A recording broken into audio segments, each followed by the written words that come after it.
Hello, Internet Explorers. Today we leave the cinema-esque seafront of Cannes and we head to the magnificently historic city of Carcassonne. Welcome to the long free ride.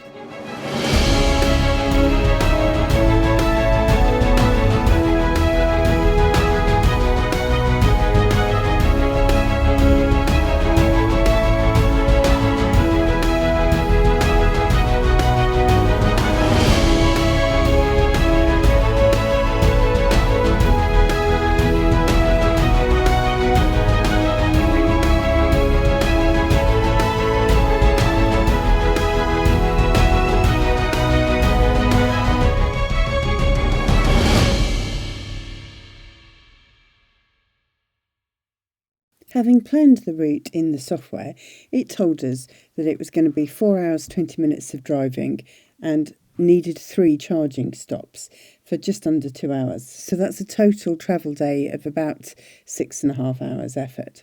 The orange road on this map actually shows that it told us we were going to have to be in energy conservation mode and not go at more than 70 miles an hour. So there was some range anxiety about us actually getting from where we were to where we wanted to be, how we wanted to do it. You join us today at our first charging stop. We left with about half charge, having got back from our lunch in Monaco yesterday.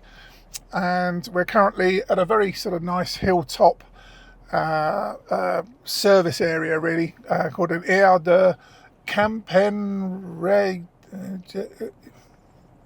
Aire de Camberete, France. There we go. You see, that's a professional for you. It's my favourite charging place on the trip so far, actually, in terms of facilities. There's a whole separate picnic area with wooden benches. You could camp overnight here. There's big parking spaces available. We saw a minivan towing 2 ribs on the back. Indeed. So, yes, we're picking up a reasonable amount of charge here, probably going to be up to about 90%. And then we're heading off to our next charging stop, which will be Béziers in France, before just doing our usual sort of top up. So we're ready to go again at Carcassonne. Any range anxiety as we're going to 90% and we'll only arrive, we think, with 10? Well, just a little bit, but you know, that's always good. Always good. Should be fine. What could go wrong? As expected, there was little to remark on as we headed along the French motorways. The weather was fair, and with 50 miles still left in the battery, we completed the 162 miles to Béziers. However, finding something I fancied eating in the local store was less easy, as the antibiotics I was taking for my chest infection don't make you feel like eating. Back on the road, it was another 60 miles to the Carcassonne Tesla supercharger, which was part of a large retail park. We could have easily made it onto our accommodation and charged on a slow pavement charger, but with Elon and Tesla giving us free electricity, it's a no-brainer to use the superchargers. When I booked the apartment in Carcassonne, I knew we weren't going to be staying in the medieval city because we needed to drive the car there and park it. But what I didn't know was that this street was also quite narrow, and unpacking the car actually meant stopping on the pavement, getting another driver's way, and then moving the vehicle back out to the main road to find parking. We were soon then on our way back out to explore the town and find dinner. Let me introduce you to Dame Carcasse, something of an 8th century legend, and it's how the town got given its name, apparently. I'll summarise the story while showing you into this medieval city. The local fable says that when the Saracen king Balak was killed whilst fighting Emperor Charlemagne, his wife, Dame Carcasse, saved her people.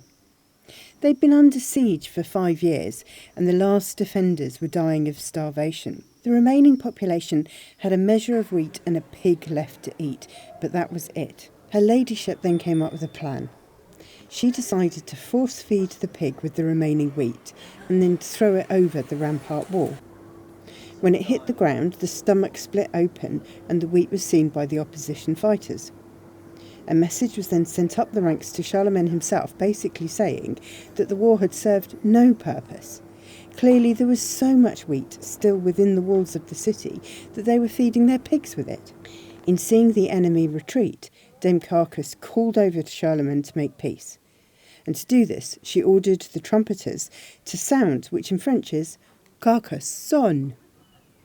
That apparently is how Dame Carcass saved her people, and the town was known as Carcassonne. We got some footage of the citadel at night, the camera seeing the sky as shades of blue rather than the grey that we could see.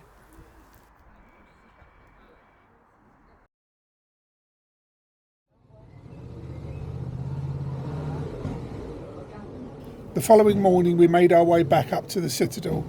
The main entrance was far busier this time, and many coaches were disgorging their human cargo, ready for their trip back in time.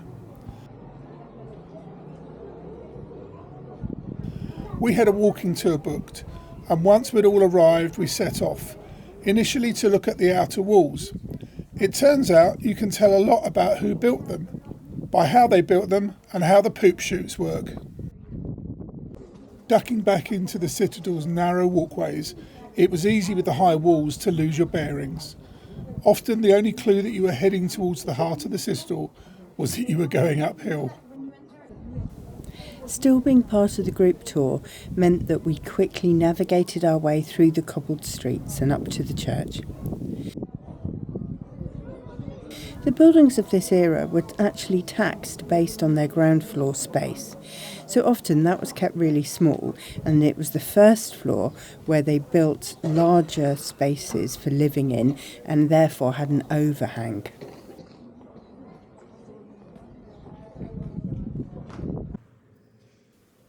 Back in the 6th century, the site where the basilica stands is believed to have been a church constructed during the reign of Theodoric the Great. But in 1061, Pope Urban II blessed the building materials of a new cathedral, and building work commenced, erasing everything that had come before. Over the centuries, the architecture was updated, replacing the Romanesque style to a Gothic style, which allowed much more light in.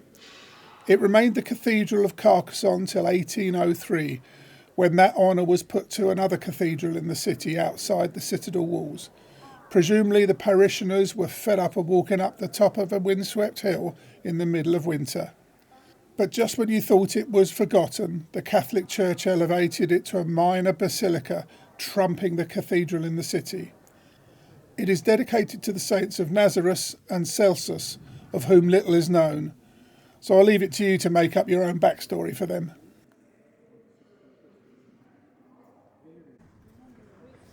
Back outside the basilica, we tried to find a restaurant where we could eat inside.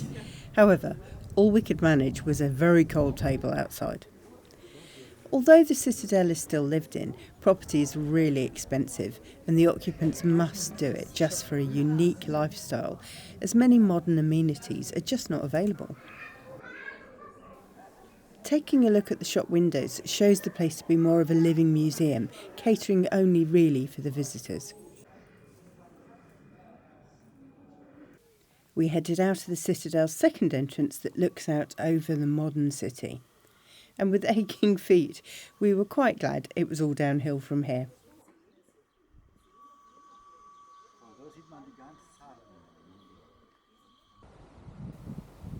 As we headed back over the old bridge for the last time, we took one last shot of the citadel using our Insta360 camera on a very long pole.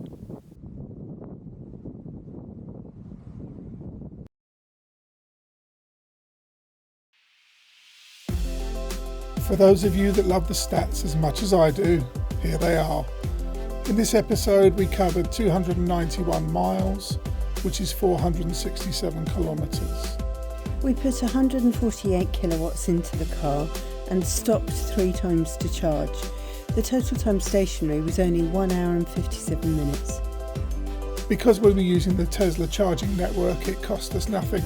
But if we had to pay, it would have cost us £32.13. There were no problems with the car, so there were no ancillary costs.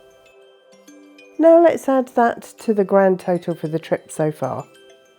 We hope the long free ride is demonstrating that you can do long road trips in an electric vehicle. Please like, share and subscribe to the channel to help us bring this message to a wider audience.